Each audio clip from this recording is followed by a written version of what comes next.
Ya pemirsa, kembali bersama kami di Hidup Sehat. Masih membahas makanan yang baik untuk kesehatan persendian. Yes, betul Oke. sekali. Nah, masih bersama Dokter Ida. Nah, Dokter Ida, di sini kan udah banyak sekali nih ya makanan-makanan yang sudah disiapkan. Enggak, kita nggak akan masak hari Langsung ini. kita makan ya kan? hari ini? Enggak, Oh, belum? enggak. Bukan ya? Tapi ini dari sini nih dok, katanya nih memang bagus banget untuk kesehatan sendi kita dan juga tulang kita. Nah, di sini ini ya. Ada juga fakta atau mitos berikutnya nih yang berkaitan nih dengan makanan-makanan ini. Katanya nih dokter, konsumsi garam terlalu banyak ini bisa merusak sendi. Ini fakta atau mitos? Ya, ini fakta. Waduh. Fakta. Kaget ya sebetulnya ya. Sebenarnya gini, penelitian mengenai garam dan kerusakan pada sendi, tapi mereka melihat risiko terjadinya rheumatoid arthritis, terjadinya artritis atau peradangan pada sendi, itu mereka sudah lakukan di Swedia. Jadi mereka menggunakan pasien-pasien subjek penelitian yang cukup besar, hampir 2.000 atau 3.000 orang seperti itu ya. Lalu mereka analisis apa yang terjadi pada orang-orang seperti ini yang ikut dalam penelitian. Oh ternyata mereka mengkonsumsi garam dalam jumlah yang berlebihan dalam satu harinya. Dan setelah diteliti lagi, kok bisa ya garam dengan kaitannya kesehatan sendi. Ternyata garam ini dalam jumlah berlebihan, dia akan menyebabkan kondisi retensi cairan dalam tubuh kita. Jadi terjadi penahanan cairan dalam tubuh. Dan yang kedua, dia juga menginduksi atau menstimulasi terjadinya proses peradangan yang ada di dalam tubuh kita. Jadi sebetulnya bukan hanya di sendi saja, tapi di seluruh sistem tubuh kita juga bisa terjadi proses peradangan tersebut ya. Jadi dari kebetulan penelitian ini karena menggunakan subjek penelitian untuk kesehatan sendi, maka mereka lihat ada kaitan dengan konsumsi garam yang berlebihan. Oleh karena itu dalam makanan menu seimbang kita selalu dianjurkan konsumsi garam yang paling baik untuk kesehatan adalah kira-kira 1 sendok teh peres dalam satu hari. Jadi jangan berlebihan. Peres atau kira-kira 5-7 gram maksimal. 1 sendok yang rata ya? Ya, 1 sendok teh peres. Betul. Nah, selanjutnya. Fakta mitos selanjutnya berkaitan dengan teh hijau nih dokter. Nah, katanya teh hijau dapat mengurangi peradangan sendi dan memperlambat kerusakan tulang rawan. Fakta atau mitos? Ya. Ini sebetulnya bisa dua ya, fakta dan mitos ya. Saya akan jelaskan dulu. Jadi nanti kita akan lihat. Kalau dia untuk kesehatan sendi, jawabnya fakta. Tapi kalau untuk kesehatan tulang, nah ini bisa menjadi salah satu mitos. Pertanyaannya kenapa? Iya, gini, teh hijau ini kaya akan antioksidan. Namanya epigallocatechin galat. Jadi dia kaya akan golongan flavonoid. Tadi sudah saya jelaskan, untuk kesehatan sendi kita membutuhkan antioksidan supaya proses-proses inflamasi yang mengenai ke kesehatan sendi kita, ke tulang rawannya menjadi mereda atau menjadi lebih sedikit. Maka efek ini bagus sekali untuk kesehatan sendi. Namun, yang namanya teh ini, dia juga kaya akan kafein. Nah, kita tahu ya, kafein itu bukan cuma ada di kopi, tidak. Kafein juga ada di kopi, teh, soda, dan coklat. Jadi kalau saya bilang bagus, artinya konsumsinya juga bukan berarti satu hari harus 1 galon, tidak ya. Jadi konsumsi teh juga tetap harus jangan berlebihan. Kenapa? Karena kafein ini dalam tubuh dia juga bisa menarik kalsium.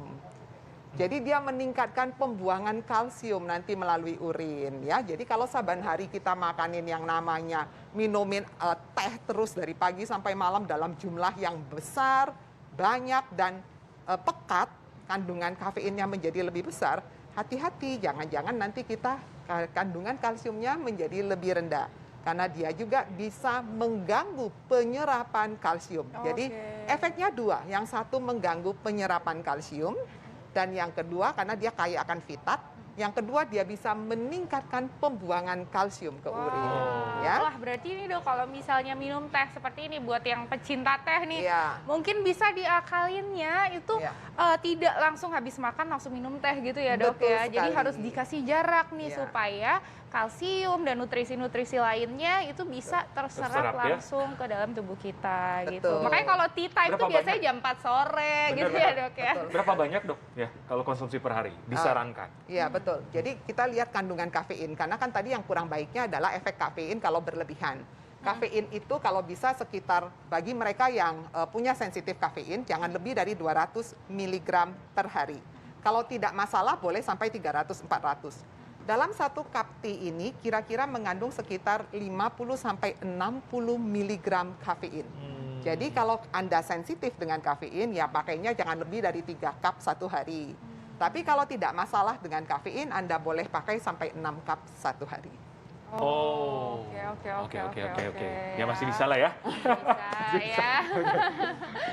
Nah, ini yang digadang-gadang nih dok, katanya kalau misalnya kan untuk kesehatan sendi itu adalah si omega 3 ya dok ya. Betul. Nah, omega 3. Nah, tapi ini fakta atau mitos nih dokter? Ikan dengan kandungan omega 3 yang tinggi itu baik untuk membantu penyembuhan radang sendi. Ini fakta atau mitos? Ya, ini sudah pasti fakta. Fakta. Iya, sudah tahu ya. Kenapa? Pertanyaannya, omega 3 tadi udah saya singgung-singgung, dia golong lemak yang baik.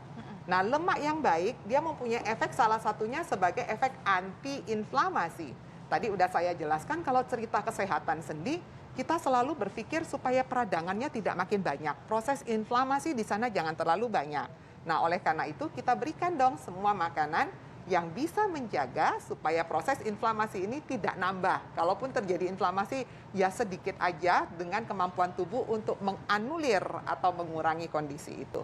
Ya, jadi perbanyak omega 3 karena dia bagus sekali untuk menurunkan efek antiinflamasi. Dok, ini tapi kalau misalnya omega 3 tadi digambar tuh salmon ya dok ya. Tapi kan kalau misalnya di Indonesia lumayan tuh harganya. Nah mungkin nih ada ikan-ikan lain nih dok yang bisa kita konsumsi untuk omega 3-nya supaya kita dapat juga. Ya, ini semua yang di meja kita ini adalah makanan ikan Indonesia. Dan saya itu jarang sekali menganjurkan, menasehati semua orang untuk konsumsi salmon. Kantongnya nggak tahan ya. 1 kilo tuh bisa sampai 600.000 nanti. Beli aja ikan kembung. Ikan kembung ya. Ikan apa ini? Ikan kembung. Kemudian ini ikan tuna ya kayaknya ya ini ya tuna ya. Kembung, tuna, ekor kuning, ikan bawal. Semua ikan laut Indonesia kaya akan omega 3. Termasuk ikan teri basah. Wah, ya monggo dipakai. Jadi gampang banget didapat ya? Mudah sekali. Sangat mudah untuk didapat dan tentunya harus dikonsumsi ya. Betul. Nah, selanjutnya nih dokter Ekles. Sekarang yang viral-viral nih dokter. Kalau dokter Ekles ngomongnya pasti yang viral. Iya dong. Nah, ini yang viral-viral dokter. Katanya konsumsi kolang-kaling nih dokter. Baik banget untuk kesehatan persendian. Fakta atau mitos? Ya, ini mitos ya sebetulnya ya. Ini ramai banget loh dok, katanya gitu.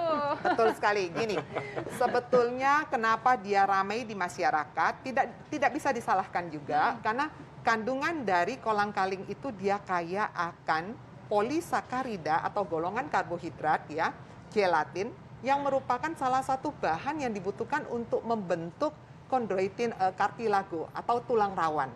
Jadi bahan baku untuk pembentukan tulang rawan itu salah satunya ada di bahan bakunya si kolang-kaling tersebut. Ya, tapi bukan berarti kalau ada di sana pasti bagus dong untuk kesehatan sendi kita.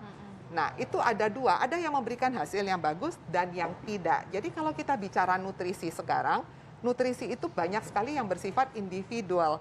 Jadi mungkin baik buat saya, buat dokter Ekles mungkin nggak punya efek apa-apa. Nah, artinya apa? Kalau Anda radang sendi lalu Anda saban hari hanya menggunakan kolang-kaling, nah itu bohong lah, itu jangan. Tapi kalau dalam makanan kita, dalam kolak ada kolang-kaling, dalam manisan kolang-kaling, boleh nggak? Ya boleh, dia kaya akan serat, vitamin C, dan juga gelatin tadi. Ya? Betul sekali ya. Jadi tidak semata-mata memang udah pasti, mungkin mentang-mentang kelihatannya sama gitu ya, sama kayak sendi. Jadi dipikirnya begitu, padahal tidak ya. Oke, selanjutnya ini di sini banyak ada buah-buahan, terus ada protein hewani juga ya dok ya. Tahu tempe, ini juga bagus ya dok ya untuk untuk kesehatan tulang kita dan juga sendi. Ini bagusnya dikombinasi atau gimana, ada cara tertentu nggak nih dok untuk mencapai manfaat yang maksimal? Betul, jadi prinsipnya tadi selalu saya kembalikan, jangan lupa ya makan dengan gizi seimbang. Di dalam gizi seimbang tidak menggunakan, saya cuma mau tahu dan tempe saja, yang lain tidak, nggak seperti itu.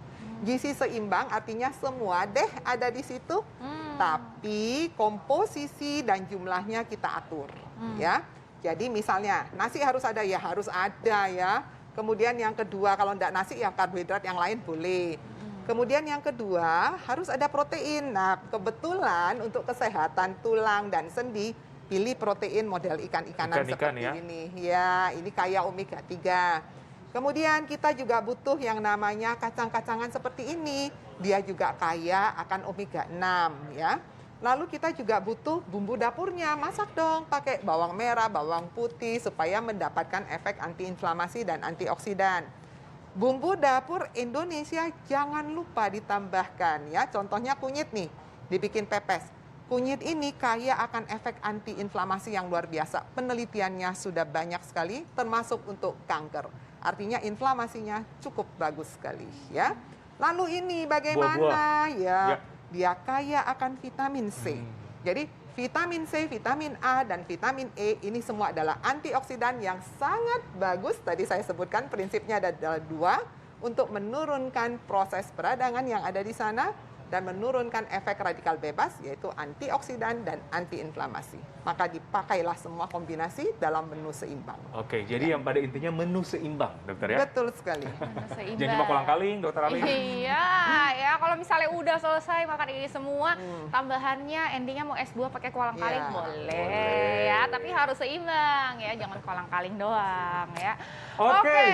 Baik, terima kasih Dokter Ida, informasinya sangat jelas. Yes, semoga habis ini langsung dipraktekkan ya pemirsa supaya tubuh kita, tulang kita, dan sendi kita itu juga kita sehat semuanya. Nah, kita akan membahas lagi nih yang viral-viral. Tuh kan, lagi kan, dokter itu ngomong viral-viral. Nih apa lagi dokter Eklas? Soal yang namanya kolang-kaling. Salah.